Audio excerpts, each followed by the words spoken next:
Narito na ang balita mula sa GMA Integrated News.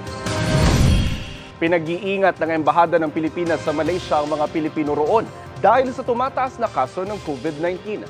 Ayon sa Philippine Embassy, maiging mag-social distancing at magsuot ng face mask sa mga indoor area at lugar na maraming tao. Kung kaya rin daw, magpa-booster shot.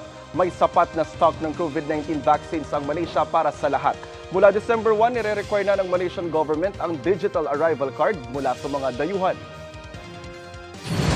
Para sa mas malaking misyon at mas malawak na paglilingkod sa bayan, ako po si Jonathan Andal ng GMA Integrated News, ang News Authority ng Pilipino.